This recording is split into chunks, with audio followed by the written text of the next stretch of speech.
You are listening to the White Wall Sessions Radio.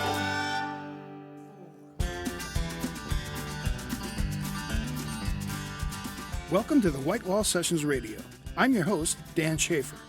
On tonight's show, Karen Choi, Melanie Devaney, and Lazy Scorsese. Find us on Facebook, Instagram, YouTube, and Twitter by searching the White Wall Sessions.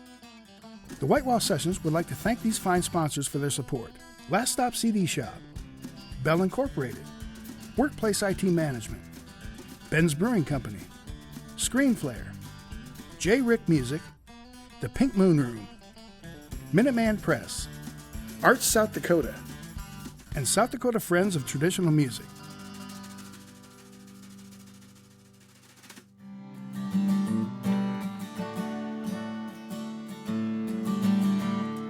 Karen Choi is a singer-songwriter currently living in St. Louis, Missouri. All right, can I hear the other guitars? Karen was born in Lincoln, Nebraska, and her Nebraska roots certainly shine brightly in her songs.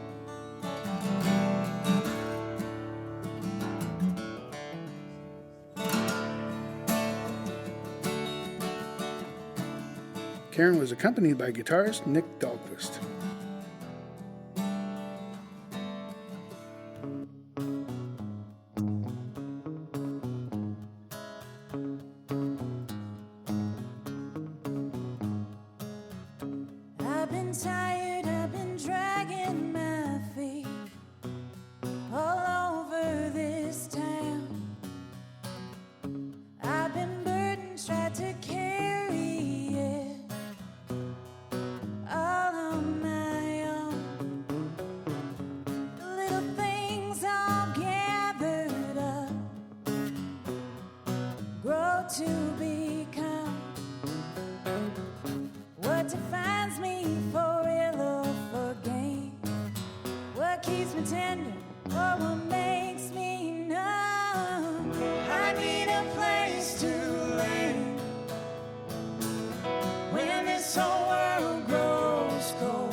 Thank you.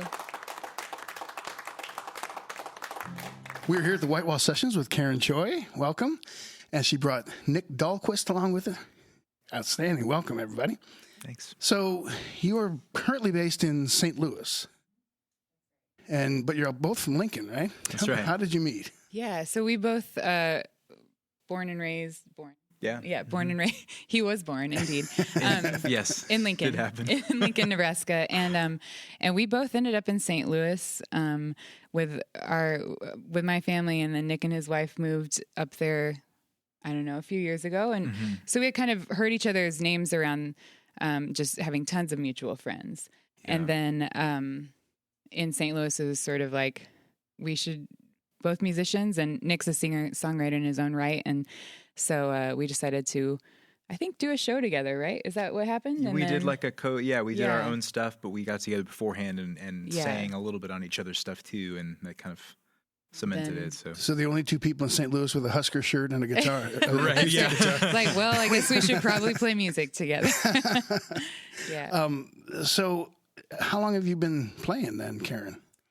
Well, I've been writing kind of songs for as long as I can remember, but without a guitar, just sort of making up melodies and lyrical thoughts as a child, as far back as I can remember. But I started playing the guitar somewhere like 15, 16. Maybe my dad had an old Martin, and so that was available, and I kind of learned from a few people, including him, and just other people showing me a few things.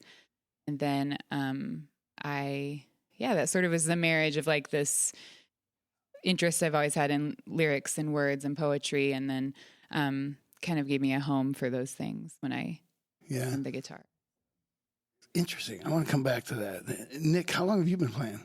Yeah, I grew up in a musical home too. My parents are both great folk musicians, and so I kind of grew up with music in the house. I started writing songs and playing more as like a sophomore in high school. Really? But it was like singing and choral music that got me into music. So I did some classical stuff for a while, did a degree in music, and then really started playing out more in college. So interesting. Yeah. And where was college? Was that in UNL, yeah, Lincoln. Okay, Mm-hmm. good. So all Nebraska all the time. That's right. Yeah, never leave. Well, except for when we did. Except for when we go to St. Louis. But. You bleed Husker red, or you bleed scarlet. That's right. Yeah.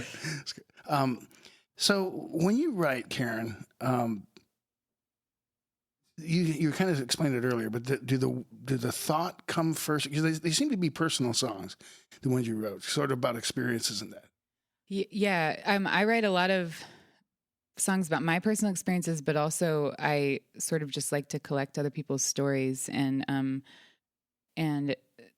so I'll often write from the perspective of another person, and so it's just kind of a little, mashup of all of those things. Do you write primarily songs, or do you write short stories or poems or songs? Songs. Yeah, that seems to be my thing. I love rhyme and I love verse, but for whatever reason, it's always been in the context of song more so than poetry. Mm. Yeah, because there's definitely a difference. I think so. Yeah. Writing lyrics is different than writing poetry, I think. Yeah, I love a good turn of phrase, and poetry. There's a lot more.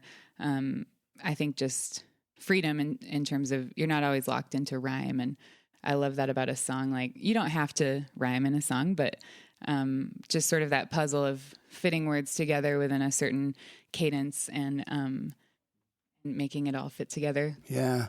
Do you ever in the songwriting process have a song kind of fighting you where you want to say this, but there's nowhere to put it and you have to creatively come around it?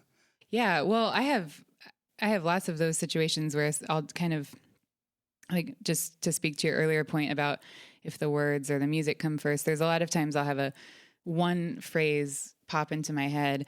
And the funny thing about songwriting is that sometimes you don't even know what it's about. Like, that just sort of came to mind. I don't know what that's about or what that song's even going to be about. And then it'll sort of sit there for however long. And at some point it'll work its way into a song, and maybe a story will unfold around it, or it'll make sense of itself. But I definitely have those songs that there's one line that I don't feel is right, or like if I sing it, I feel I stumble on it, and I just will not play that song. And it's like that one line, it just gets me. And if I can duke it out with that line, then I'll play it. But if not, I just can't do it. Do you ever go back and change it then? Yeah. I mean, that's what I mean by fighting with it. It's like, what should that be? I don't know what that should be. And, but until I find that lyrical home, I just can't. Yeah. I could never record it or, do anything like that. Have you ever written for anybody else?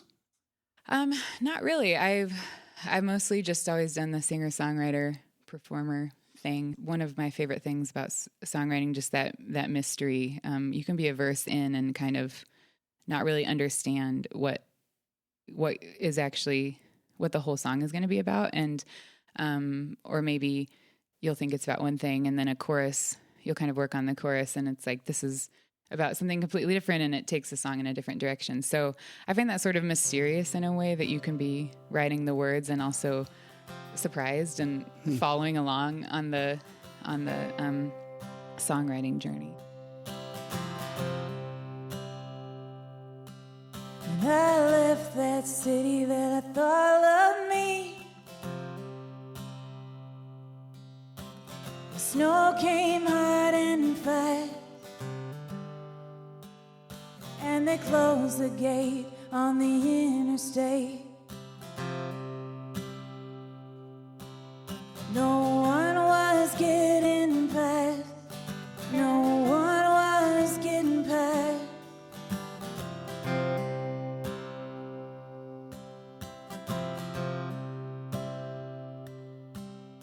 I checked into a cheap motel. I was stranded for the night. Best I could do was find some place where I could get a glass of wine. Get a glass of wine.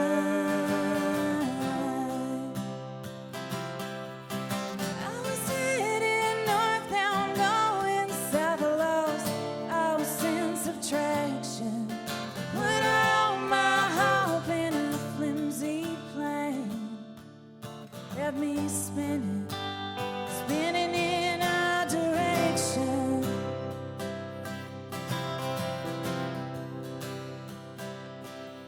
Sometimes you want a big farewell to a year before it's through, as if a day marked down in history could change something for you, change something for you.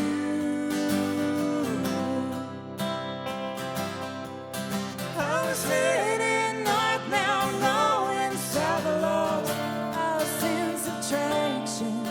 Put all my hope in a flimsy plane. Let me spinning, spinning in our direction.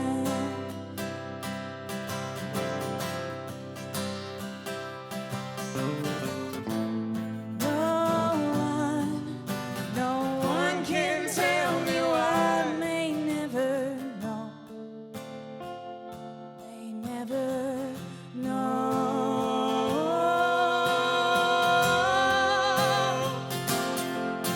I was heading northbound, going south. I lost all sense of traction.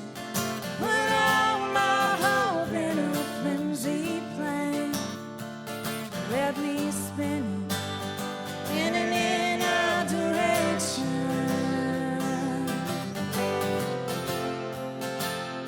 Spinning in our direction.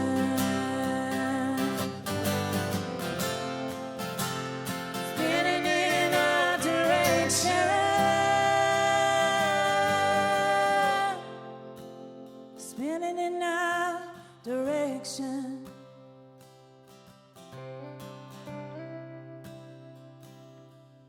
So I miss my grandpa's funeral,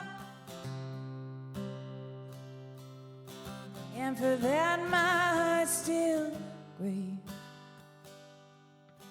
Did all I could to make it there,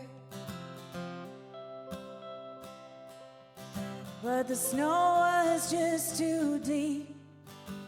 The snow was just too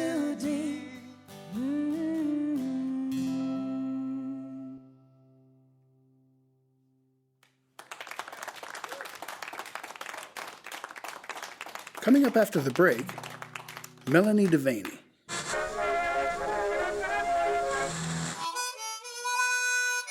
You are listening to the White Wall Sessions Radio.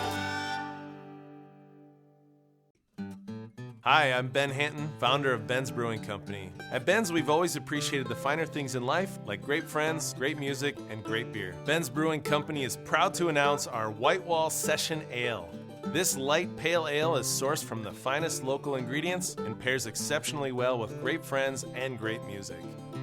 Enjoy responsibly. Ben's Brewing Company, Yankton, South Dakota. Good people drink Ben's beer.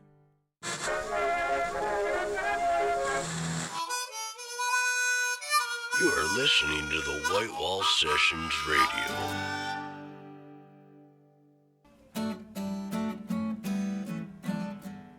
Melanie Devaney is a folk Americana singer-songwriter from Epworth, Iowa. Melanie is a classically trained pianist, and her music crosses a wide range of musical genres. Devaney performs about 100 shows per year and has played all over America and in Europe.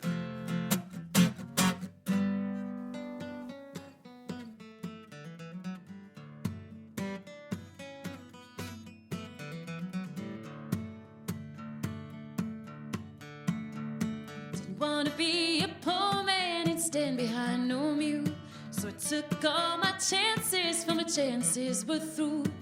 I crossed the valleys and rivers so wide. I prayed to God on my soul not to die. When I reached the other side, gold was gone, gone, gone. Had enough of California, headed back to old Virginia. Tell my mama I'll be home soon, 'cause they charge you for breathing and they rob you while you're sleeping. Stories they tell, well, they just ain't true. Had enough of California, haven't you? Had enough of California, too.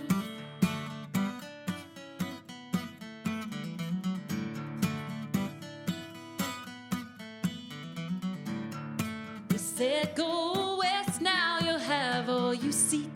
You can make you a fortune in less than a week. It rained all the night and it rains all the day. I gambled my dollars and pennies away. When the sun shone again, gold was gone, gone, gone. Had enough of California, headed back to old Virginia. Tell my mama I'll be home soon, 'cause they charge you for breathing and they rob you while you're sleeping. Stories they tell, well, they just ain't true. Had enough of California, haven't you?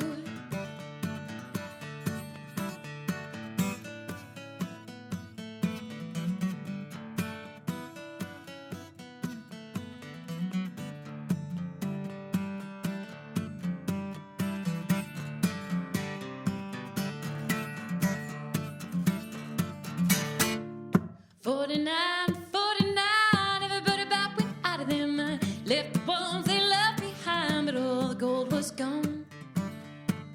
49, 49, everybody about went out of their mind. Left the ones they loved behind, but all the gold was gone. All the gold was gone. All the gold was gone."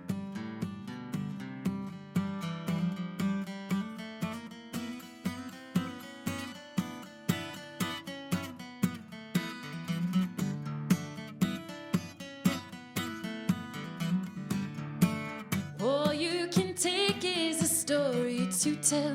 I set aside my boots and my pickaxe as well. I crossed the horn just to get home, only to find me a different kind of war. And all my dreams were gone, gone, gone. Had enough of California, headed back to old Virginia. Tell my mama I'll be home soon, 'cause they charge you for breathing and they rob you while you're sleeping. Stories they tell, well, they just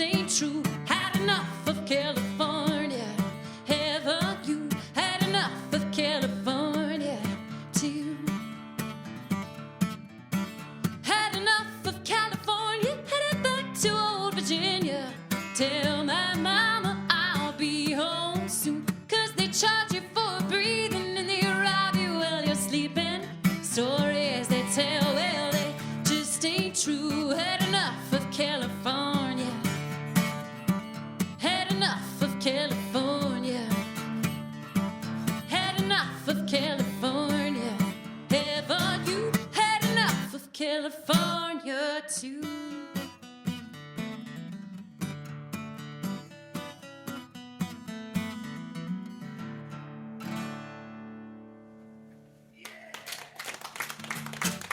Thank you. We are here at the White Wall Sessions with Melanie Devaney. Welcome. Thank you. From Dubuque County, Iowa. Yes. A beautiful part of the country. It is. So we were talking earlier about Dubuque. Where were you born and raised? So I was born about 20 miles west of Dubuque in a little town called Epworth, Iowa. Epworth, Epworth, not to be confused with Upworth. For some reason, people always want to call it Upworth, and it's not. Yeah. I mean, it's up. It's like, people are positive there and everything, but it's, yeah. So I was in Dubuque just a couple weeks ago. I've been there recently, multiple times, and it's a great town. It's a beautiful town. it really is. It's actually, I believe it's Iowa's oldest city. And because of that, there's some really gorgeous architecture there. Yeah. And it's really developing. And I've heard it been called the Riviera of Iowa, in fact. So it's definitely a destination. Right on the Mississippi River there, and the big bluff going and looking over. It's beautiful. Mm-hmm. How is the music scene there? Or do you call that music scene home, or is it? I do. It's hard for me because I've lived so many different places. And I've always traveled. I started making music. I was living in Florida. And then I had gone through a really bad breakup. So I went out to Arizona where I did some cowboy chasing, which was really fun. It was a different part of my life. And then I was back in Iowa for a bit. I ended up moving to Nashville.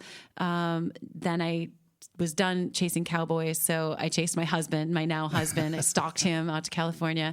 And then we ended up back in Iowa. So while I was living in all those different places, I was also touring a lot. I would, book my own tours and go travel, because that was a big part of music for me, was the freedom of being able to wow, this is so cool. I can get in my car, I can book a bunch of shows, I can be mobile, and I can share my songs with people, and I can see parts of the country I never would have seen otherwise. So Dubuque is home, and Dubuque does have a growing music scene, which is really great, really supportive. And I do think they have a really good live music scene compared to some cities that the karaoke is just taken over and that's it. So that's really great. I'm just gone a lot, so it makes it hard to totally ingratiate myself in there, but it's great. And there are some really good musicians. Well, so when did music start happening for you? When you were in Dubuque, or did it kind of increase when you were on the road? It started so I started writing when I was living in Florida and had this terrible breakup. That was sort of it was the impetus. Every artist has their origin story, and mine was just sitting in my apartment going, I'm really sad. How do I deal with this? And then I moved to Arizona, and I finally got up the nerve to start just playing out. I started by just doing a lot of open mic nights and spending a lot of time. Frankly, I just was a bar fly. I spent a lot of time at the bar, but I was like, hey, if I'm going to be here, I might as well do something productive, right? so I started playing a lot. And then from there, I discovered that I could actually make money. My first performances were, I just started doing street performance, where I would just busk. I lived in Prescott, Arizona, and there was this really nice town square. It was a very touristy area. So I would just take my guitar out on the street, literally on the street corner. And next thing I know, people were throwing money in my guitar case. And then somebody's like, you can do this and you can get paid to do this, with a set amount of money. I was like, really? So that led to, just additional shows and just everything built up. So now I'm doing more festivals and house concerts and things like this, where it used to be playing at a coffee house with a, espresso grinder, playing at the same time, Yeah, right. So were you musical before you left? I mean, did you learn guitar and piano before? Yeah, I grew up playing classical piano. I was classically trained from the time I was about 4.5, I started taking lessons. I was terrible. I was not a child prodigy. I was really bad for probably about 8 years. It took till I was in junior high to where I really was, A, confident, and B, knew what I was doing. In college, I started off with a music major and ended up not finishing it because I knew that I didn't want to teach. And the classes that I'm missing are just the basic teaching classes of teaching music. So, but then I picked up the guitar after college and have been playing that now for a while. So, I mean, okay, you're left-handed. So people on the radio. So it's your left hand. I mean, the strumming hand is very percussive. I mean, that's that style of music. I mean, you're doing so much with one person, one guitar, mainly because of that left hand. Was that just intrinsic to how you started? I don't know that it was, because I think when I started, I didn't know what I was doing. I'm mostly self-taught with a few lessons here. Like, let's put it this way: like when I could afford lessons, I took lessons. So it's not a lot. So I mean, I think and I've learned a lot by watching other people.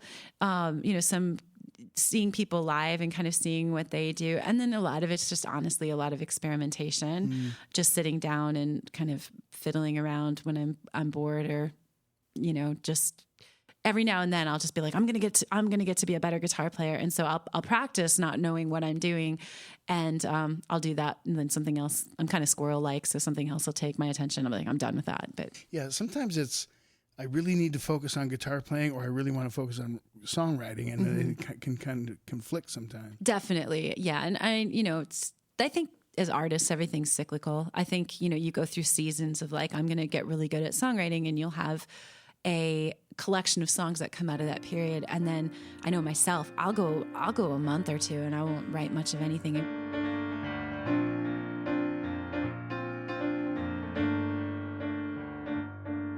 Been searching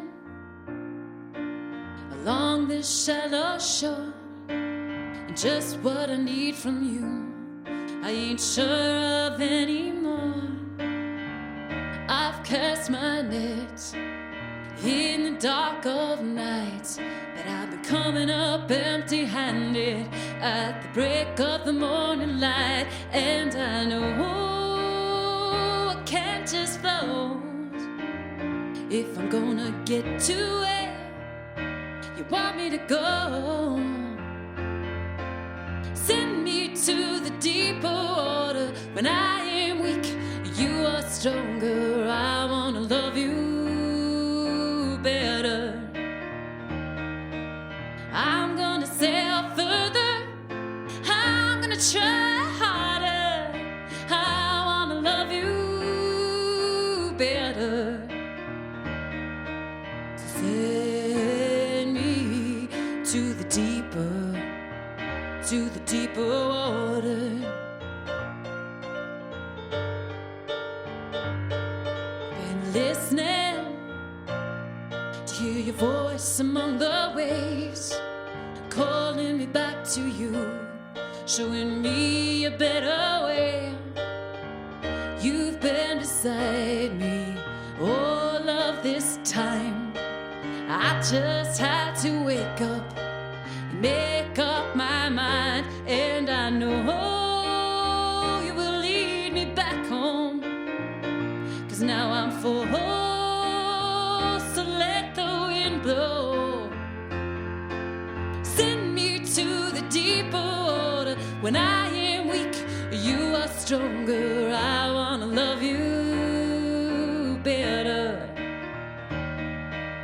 I'm gonna sail further, I'm gonna try harder. I wanna love you better. So send me to the deeper water.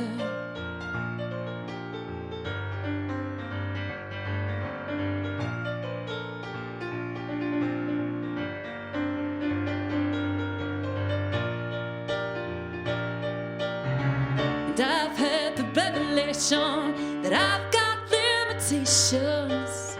I know I can't do this on my own. Send me to the deeper water. When I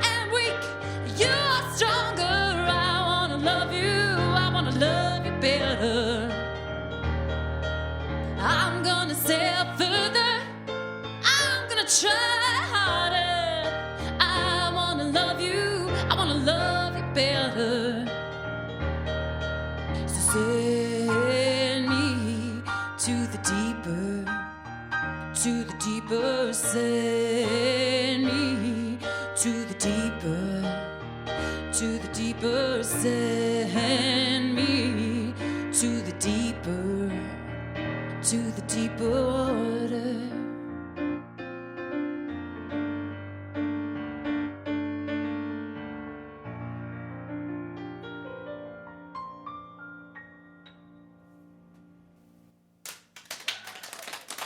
Thank you. Coming up after the break, Lazy Scorsese. Thanks so much.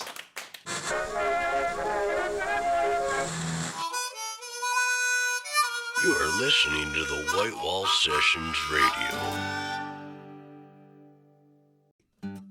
Hi, I'm Ben Hanton, founder of Ben's Brewing Company. At Ben's, we've always appreciated the finer things in life, like great friends, great music, and great beer. Ben's Brewing Company is proud to announce our White Wall Session Ale. This light pale ale is sourced from the finest local ingredients and pairs exceptionally well with great friends and great music. Enjoy responsibly. Ben's Brewing Company, Yankton, South Dakota. Good people drink Ben's beer.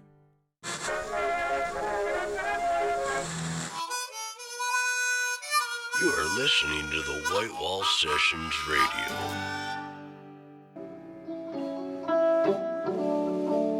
Lazy Scorsese is a 5-piece psych rock band from Minneapolis, Minnesota.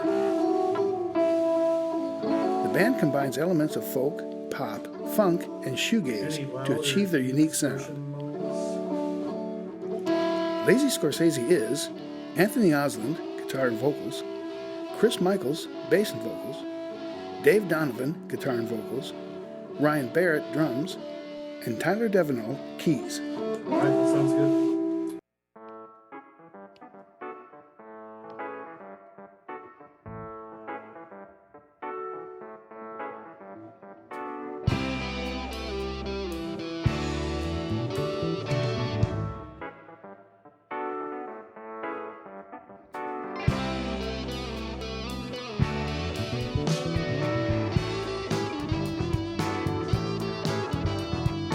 I want to stay.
Thank you. Hello, Internet. Fine people of the world. It's a strange time to be alive. We're here at the White Wall Sessions with Lazy Scorsese from Minneapolis, Minnesota. Welcome, everybody. Thank you. Oz, can I get you to introduce this fine set of musicians you have here? Yes, absolutely. This gentleman over here on the low end is Chris Matthews. Yeah. This is our drummer, Ryan Barrett. Dave Donovan, our guitar player, and Tyler Devenold, our keyboard player. So when did this lineup start? How long has this you been together as this lineup? As Lazy Scorsese, I think it's maybe been like 3 years or so, 3, 4. Everyone in the band's kind of come in at different times. So I've been playing with Dave for, I don't know, how long, Dave, would you say? 7 years. Like 7 years. Wow. And then Chris came in, I don't know, maybe 5, 6 years ago. And then Ryan maybe like 5 years ago. And then Tyler was the last to join about 3, 4 years ago. And then that's kind of when we evolved into Lazy Scorsese. So, Well, it's evolved into a great set of, I mean, just an amazing sound. And I got to start, let's go. Pay no attention to the people upstairs. Spirits. I got to start with the bass, and you get this the rhythm section. Let's say we get these solid, really cool drums, and then this melodic bass going on. That sets the stage for everyone else that gives so much space. Have you always played that way, or does that just kind of come naturally to you? I think with the sound that we have is, kind of virtuosic with the other 3 instruments doing a lot of leads. And so Ryan and I have a very rhythmic rhythm section, keeping that kind of like funky rhythm vibe going while the other guys are free to kind of explore more. So for us, it's kind of holding that lower end down, getting the kind of bouncy vibe that our songs have. Yeah, because it's working. I mean, there's so much going on at that level.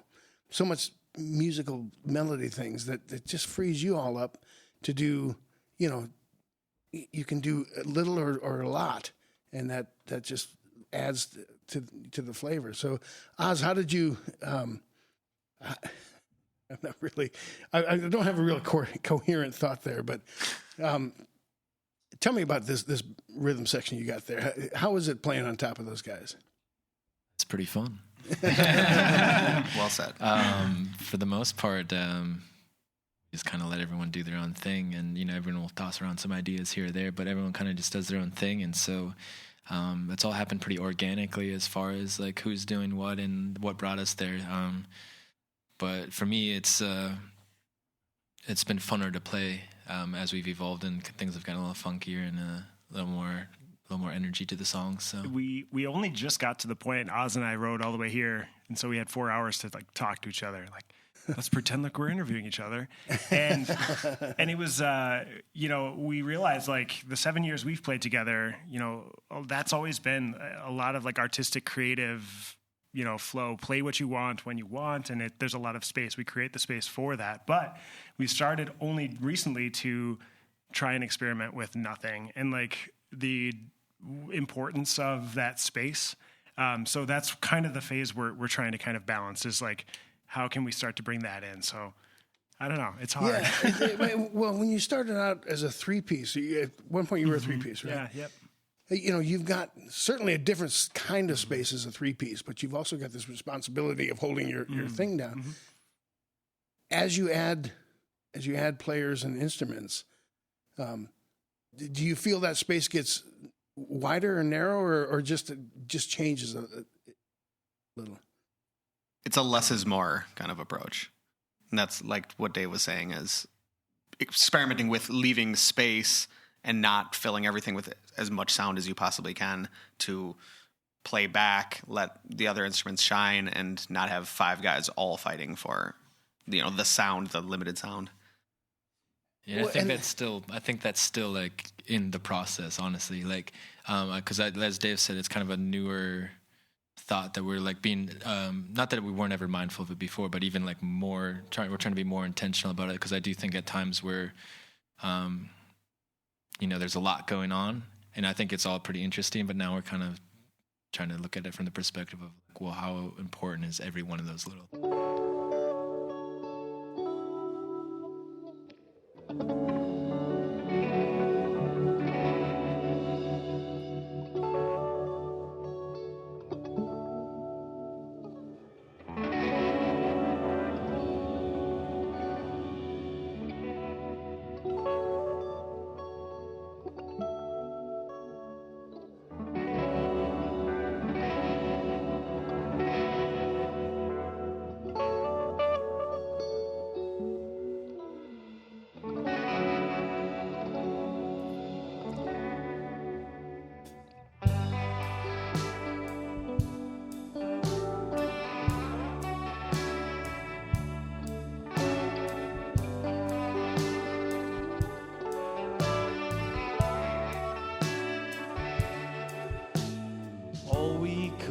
say was wild. What a display from the gods in nature.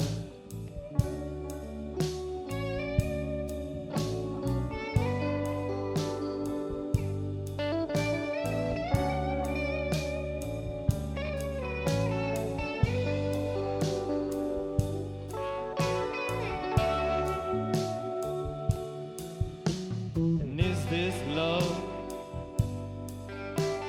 Oh, the acid. Probably a little bit of both.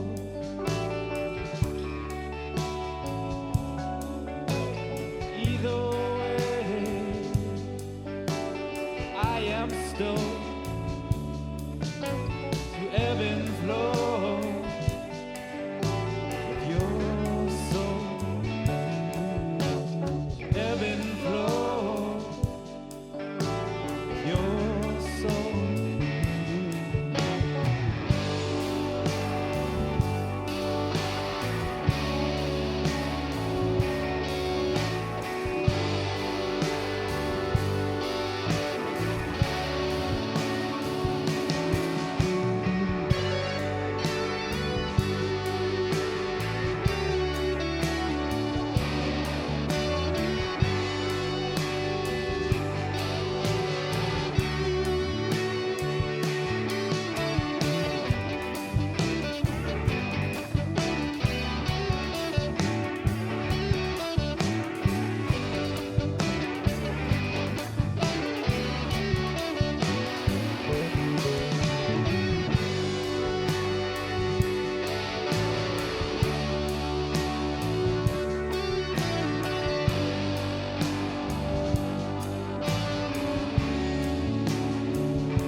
Though I want to kiss your face, I know it is not my place, so I send to you my love. In the form of waves, yeah. In the form of waves, yeah.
Hey, thanks a lot.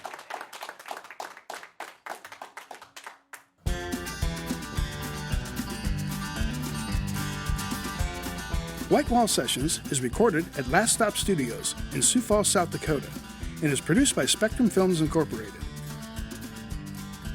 Executive producers are Jeff Zuger, Doug Taylor, Greggy Johnson, and Jay Fishback. Head of broadcast is Dave Palmer. Associate producer is Mike Yeager. The White Wall Sessions Radio is produced and edited by Jeff Zuger. Audio recording and mixing by Carl Koiser, Kevin Phipps, and Dave Palmer. Scheduling and Artist Relations, Tom Eisner. I'm your host, Dan Schaefer. Join us next week, same time, same station.